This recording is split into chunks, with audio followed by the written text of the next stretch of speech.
Hello, my Linians! This is Teacher Chris.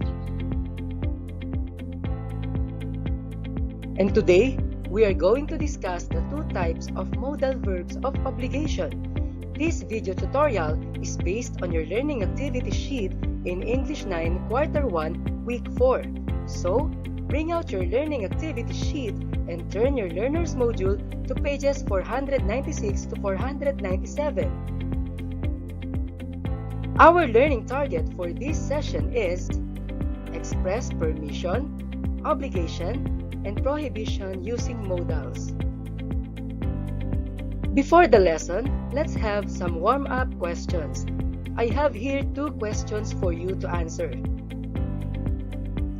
For item number 1, which sentence is correct? A. You must to see the Minalungaw National Park when you're in Nueva Ecija. B. You must see the Minalungaw National Park when you're in Nueva Ecija. C.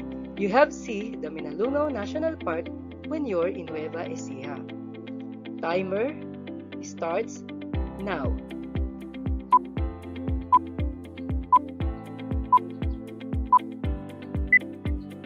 What do you think is the answer?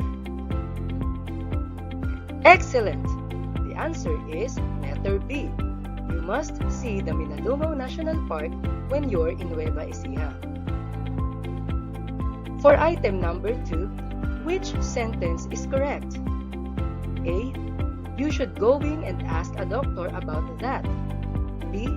You should to go and ask a doctor about that. C. You should go and ask a doctor about that. Timer starts now.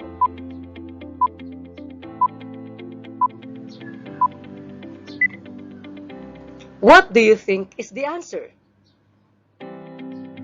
Very good! The answer is letter C. You should go and ask a doctor about that. There are two types of modal verbs of obligation. Must and have to express a firm obligation or necessity. Should and ought to express a recommendation or moral obligation. Let's try to use the modal verb must. Example of a firm obligation. To calm public opinion, the police officers must quickly arrest the culprits. Example of a necessity. A person must develop his individuality by gaining support and trust from the family. Let's try to use the modal phrase have to. Example of a firm obligation. All TV networks have to fight for press freedom. Example of a necessity. To express themselves freely, the supporters of ABS-CBN have to feel the freedom within the country. Let's try to use the modal verb should. Example of recommendation. It's expensive. I don't think we should buy it. Example of moral obligation. You should stop smoking. Let's try to use the modal phrase ought to. Example of recommendation. The children ought to come outdoors. Example of moral obligation. I didn't know you were married. You ought to have told me. What is an obligation? An obligation is a necessity or something you have to do. What are the two modal verbs that express a firm obligation or necessity? Must and have to express a firm obligation or necessity. What are the two modal verbs that express a recommendation or moral obligation? Should and ought to express a recommendation or moral obligation. At this point, turn your activity sheet to enrichment part. As a reminder, do not write anything on this activity sheet.